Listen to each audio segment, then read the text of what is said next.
कृष्णचंद्र जी के घूंसे से जामवंत जी की स्मृति जागृत हो गई। तो जय जामवंत के कितने दिन युद्ध हुआ था जानते हो? 28 दिन। दिन रात कोई चाय नाश्ता भोजन नहीं, बराबर घूंसा चल रहा है। इष्ट देव और आराधक साधक जो भगवान की निरंतर ध्यान मुद्रा में रहते जामवंत जी, वो आराधक और उनके आराध्य देव भगवान श्री राम घनश्याम के रूप में 28 दिन तक घूंसा चलता रहा। जामवंत की रग रग दर्द करने लगी। बोले मुझे स्मृति आ गई। क्या? आप मेरे राम जी हो। मैंने देखा है प्रभु आपकी भ्रकुटी टेढ़ी हुई तो समुद्र कनक थार भज मणिगण नाना विप्र रूप आयो तजमाना। मैंने देखा है प्रभु आपने संपूर्ण लंका को विध्वंस कर दिया। आज मेरे वही राम जी श्याम जी के रूप में विराजमान है। मैंने पहचान लिया। जब पहचान लिया और चरणों में साष्टांग गिरे तो भगवान श्री कृष्ण ने अपना परम कल्याणकारी शीतल कर कमल उनके मस्तक पर जे ही स्पर्श किया, जाम्बवान की पीड़ा चली गई।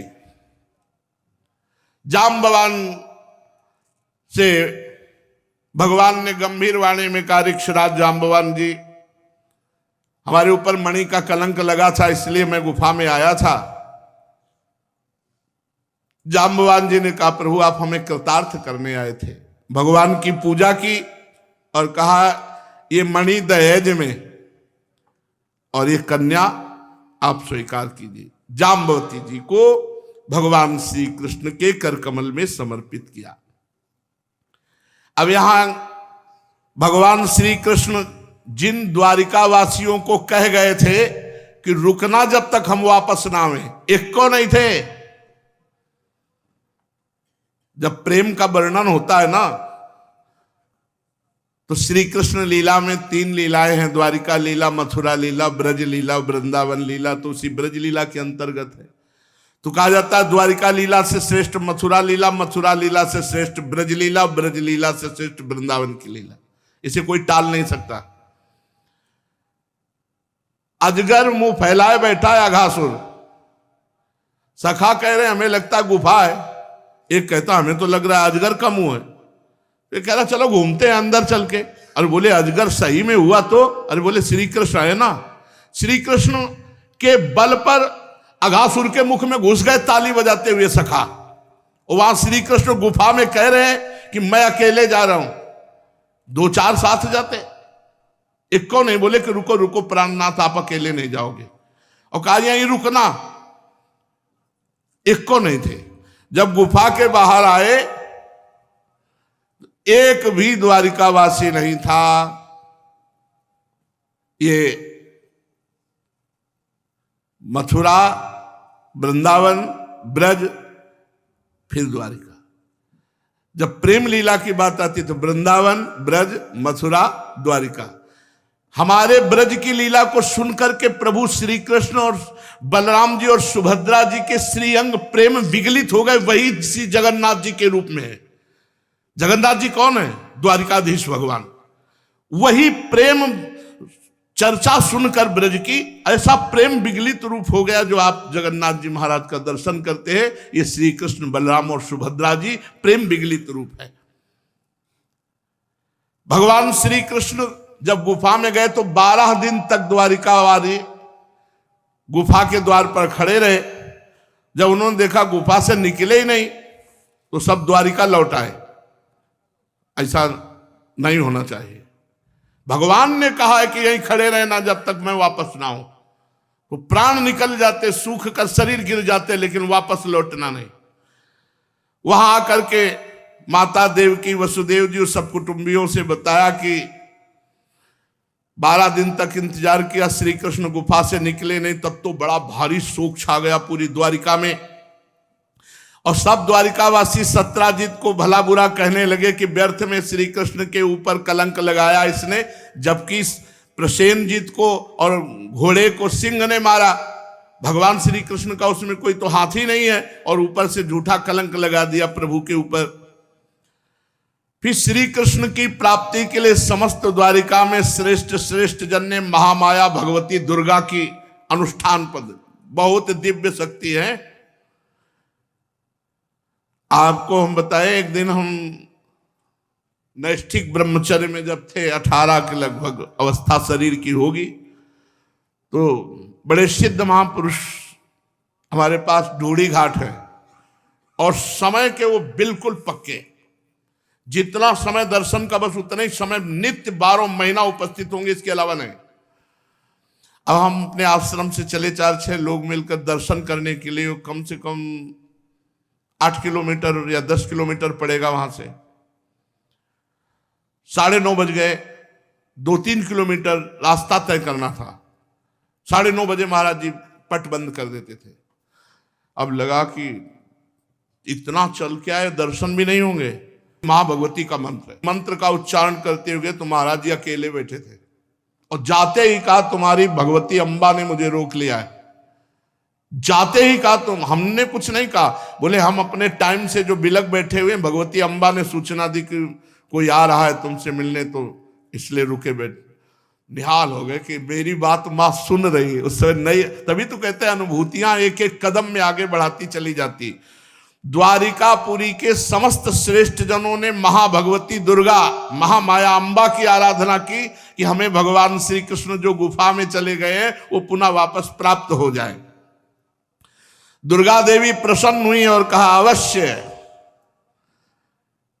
इतना कह के अंतर ध्यान हुई कि द्वारिका में देखा कि भगवान श्री कृष्ण जाम्बवती के साथ प्रवेश कर रहे हैं, नई दुल्हन। सफल मनोरथ समस्त द्वारिकावासी अम्बा जी की जय बोलते हैं कि अभी उपासना पूरी हुई। और द्वारिकावासी भगवान श्री कृष्ण के साथ देखा 9 किशोरी रूप जाम्बवती जी और भगवान समंतक मणि लिए हुए, तो सब द्वारिकावासी ऐसे आनंदित हुए मानो दूसरी बार भगवान को प्राप्त किया हो। सत्राजित को राजसभा में बुलाया गया उग्रसेन जी के सामने, और भगवान श्री कृष्ण ने मणि दी और कहा व्यर्थ में झूठा कलंक लगाया था, ऐसा ऐसा ऐसा हुआ, पूरा बताया। मणि सत्राजित को सौंप दी। सत्राजित बहुत लज्जित हुआ और क्षमा मांगा कि हमने अज्ञान में आपके ऊपर दोषारोपण किया।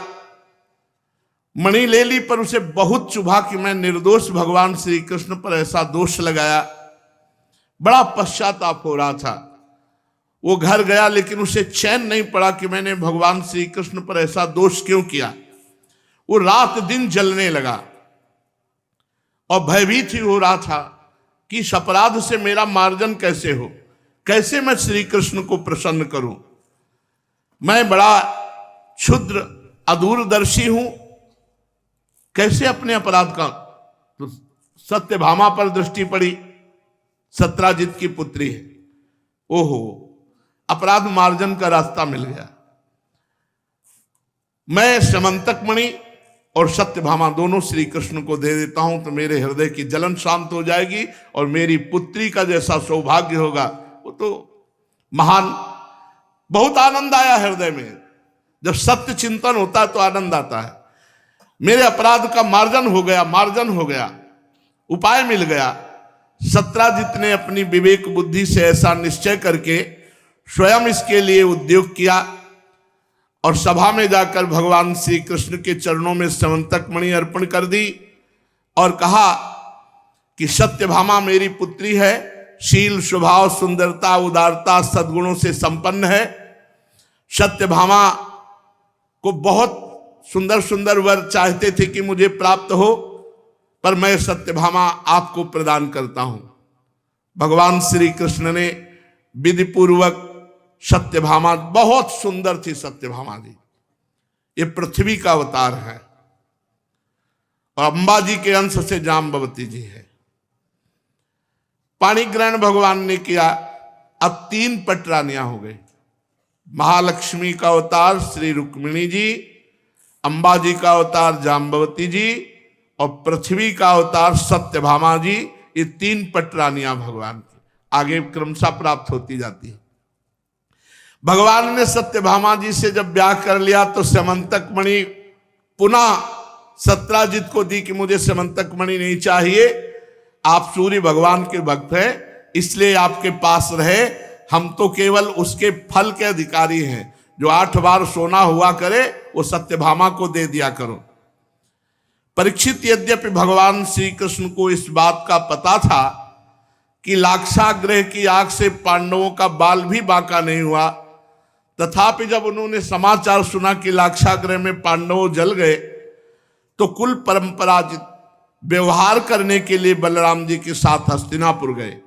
वहां जाकर भीष्म पितामह, कृपाचार्य, विदुर, गांधारी और द्रोणाचार्य से मिलकर सहानुभूति प्रकट की और कहने लगे, ये तो बड़ा अनिष्ट हो गया जो पांडवों को लाक्षागृह में भस्म किया गया।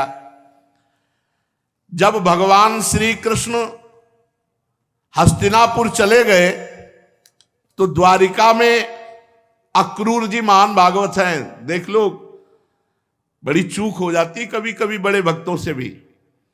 कृतवर्मा से मिले अक्रूर जी, और अक्रूर जी कृतवर्मा दोनों सतधन्वा से मिले, और सतधन्वा को कहा बड़ी कीमती चीज है समंतक मणि, छीन लो उसको, ना तो मार डालना।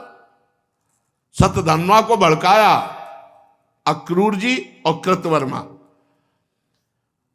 और कहा देखो सत्राजित श्रेष्ठ कन्या सत्यभामा का विवाह हमसे करने के लिए कह रहा था, कृतवर्मा ने कहा, और वो श्री कृष्ण को दे दिया। सुनो, अब ऐसा उपाय करो जहां प्रसेनजित गया है ना वहीं सत्राजित को भी पहुंचा दो। अक्रूर जी और कृतवर्मा ने भड़काया सतधन्वा को। सतधन्वा तो पापी था ही, उसके सर पर मृत्यु नाच रही थी, इसलिए बात समझ नहीं पाया। अक्रूर जी और कृतवर्मा के बहकाने पर उनकी बात में आ गया, और वहां गया तो देखा सत्राजित सो रहे हैं और मणि एक दिव्य स्थान में रखी। तो सतधन्वा सत्राजित को मार डाला।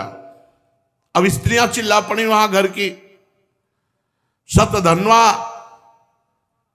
कोई भी आवाज पर विचलित नहीं हुआ, सत्राजित को मारकर मणि लेकर वहां से चंपत हो गया।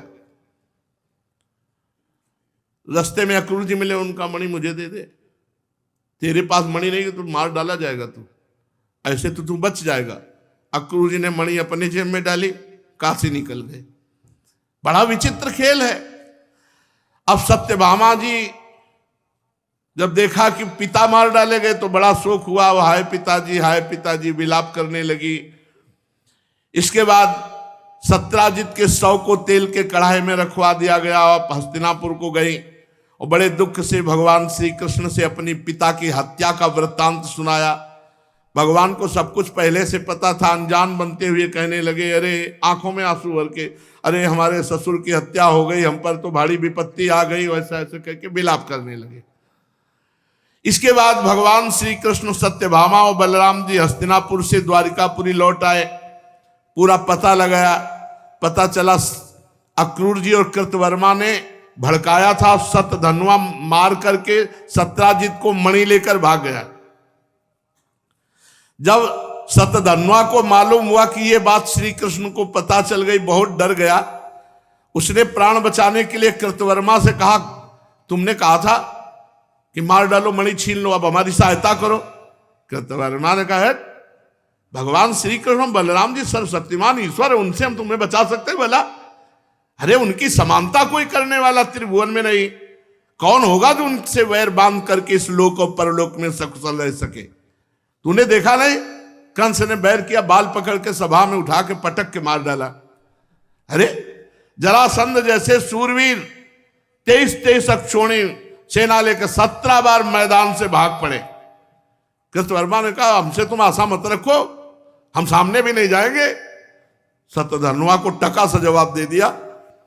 अक्रूर जी के पास गए और कहा, अक्रूर जी सहायता करो, मणि तो आपके पास है, आप हमारी सहायता करो। अरे उनका पागल हो, ऐसा कौन है जो सर्वशक्तिमान भगवान श्री कृष्ण को जानते हुए भी उनसे वैर विरोध ठाने? अरे खेल खेल में विश्व की रचना करने वाले, पालन करने वाले, संहार करने वाले श्री कृष्ण कब क्या करना चाहते हैं ब्रह्मा भी नहीं जानते हैं, हम उनसे वैर लेंगे? अरे सुन, नीरे 6 दिन के बालक थे तब पूतना को मारा था। 7वें वर्ष में गिरिराज, गोवर्धन, अकासुर, बकासुर, ये सब जो नन्हे से बच्चे 7 दिन तक गिरिराज को उठाए रहे, अरे उन भगवान को हम केवल नमस्कार करते हैं, हम तुम्हारा कोई सहयोग नहीं करेंगे। हे श्री कृष्ण, तुम्हें बार बार नमस्कार। सतधनवा ने कहा, ये प्राण जा रहे हो नमस्कार चक्कर, ये तो स्तुति प्रार्थना उनकी। टका सा जवाब अक्रूर जी ने दे दिया। सतधनवा बेमतलब मारा जाएगा।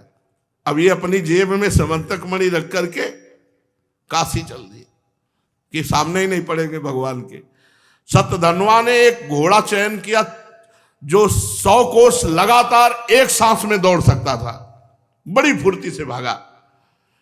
भगवान को पता चला तो श्री कृष्ण और बलराम दोनों रथ पर सवार हुए, जिस पर गरुण ध्वज विराजमान है उसमें अपने घोड़ों से जुतो। भगवान के घोड़े तो मन के वेग के समान। तुरंत पहुंच गए सतधनवा के पीछे। सतधनवा कहां पहुंच चुका था? द्वारिकापुरी से मिथिलापुरी के निकट। इतना तीव्र गति। अब सतधनवा का घोड़ा गिर पड़ा। भगवान रथ छोड़कर पैदल भागे, उसको पकड़ लिया और सुदर्शन चक्र को आदेश किया। गर्दन उड़ा दी सुदर्शन चक्र ने। अब पूरे कपड़े सब ढूंढ डाले, कहीं समंतक मणि नहीं मिली। जब समंतक नहीं मिली तो भगवान श्री कृष्ण ने बलराम जी से कहा, मार तो डाला उसको, उसके पास मणि थी ही नहीं, हमने व्यर्थ में मारा, क्योंकि समंतक मणि तो उसके पास है नहीं। बलराम जी ने कहा, इसमें संदेह नहीं कि सतधनवा ने समंतक मणि किसी न किसी के पास रख दी होगी। अब तुम द्वारिका जाओ, हम यहां जब नजदीक आए हैं तो विदेहराज जनक से मिलकर थोड़ा सत्संग करेंगे।